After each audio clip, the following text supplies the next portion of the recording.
La identidad frente al otro, Kosovo, Serbia y Albania.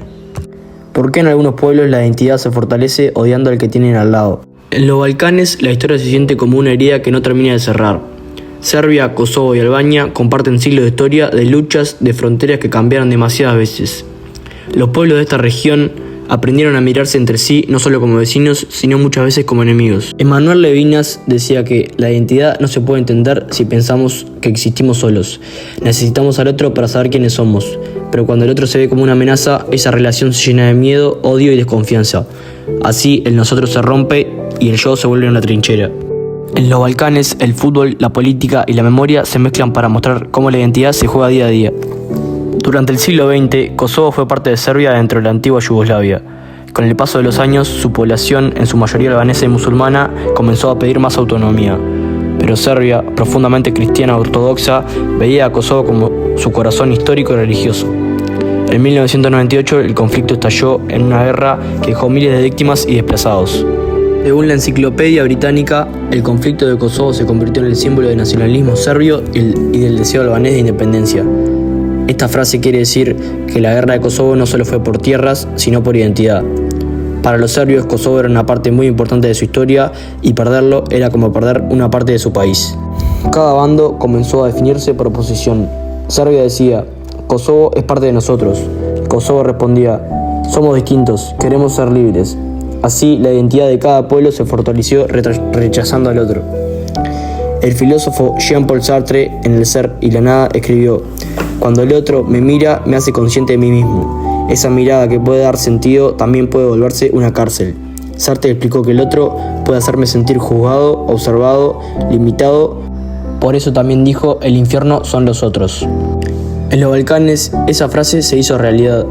Cada pueblo miró al otro con miedo, con orgullo, con desconfianza. El otro se transformó en enemigo, pero también en una condición necesaria para existir según una identidad determinada. En la excusa para reafirmar la propia identidad. Y esa rivalidad también se trasladó al fútbol, uno de los escenarios más visibles de la identidad nacional. También se puede mencionar brevemente que el fútbol es un escenario donde el problema de la alteridad y de la identidad se hace visible.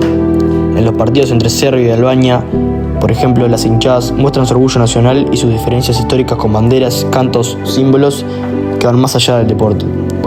Incluso el partido suspendido en 2014, cuando un dron con la bandera de Gran Albania sobrevoló el estadio, mostró cómo rivalidad política y cultural todavía influye en el juego.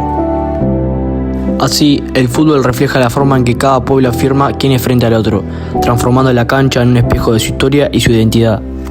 La historia de los Balcanes nos enseña que la identidad no se forja en el aislamiento, sino en el encuentro.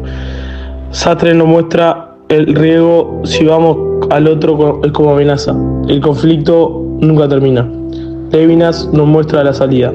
El rostro del otro nos obliga a responder con humanidad. Serbia, Kosovo y Albania todavía cargan con su pasado y luchan para establecer su propia identidad sin darse cuenta que en ese mismo proceso se desintegran. Pero en sus nuevas generaciones, en las canchas, en las escuelas, en las calles, se nota un cambio. Jóvenes que entienden que no hace falta odiar para sentirse parte de algo. Porque, como en el fútbol, no hay juego sin rival ni paz sin respeto. El desafío es aprender, mirarse sin miedo, a reconocerse en el otro y a construir por fin un verdadero nosotros o un yo que no necesite de conflicto. También se puede mencionar brevemente que los conflictos en los Balcanes no se sienten solo de la política, sino también de la historia y la cultura. Durante siglos, esta religión fue parte de grandes imperios, como el Imperio Otomano y el Imperio Austrohúngaro, lo que dejó mezcla de religiones, lenguas y costumbres que generó tanto unión como división. Cuando esos imperios aparecieron, cada pueblo buscó reafirmar su identidad, los serbios como defensores del cristianismo ortodoxo, los albaneses como herederos de una tradición propia y los bosnios como punto de encuentro entre culturas.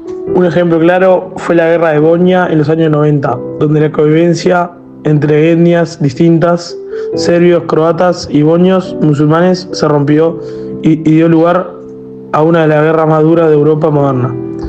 En ese conflicto se vio como la idea de el otro puede transformarse en odio cuando la historia y la religión se usan como fronteras. Sin embargo, también hubo personas y movimientos que intentaron mantener la unión demostrando que la identidad no tiene por qué basarse en exclusión, sino en la diversidad compartida. Así la historia de los Balcanes enseña que la diferencia puede ser motivo de conflicto, pero también una oportunidad para construir un nosotros más amplio.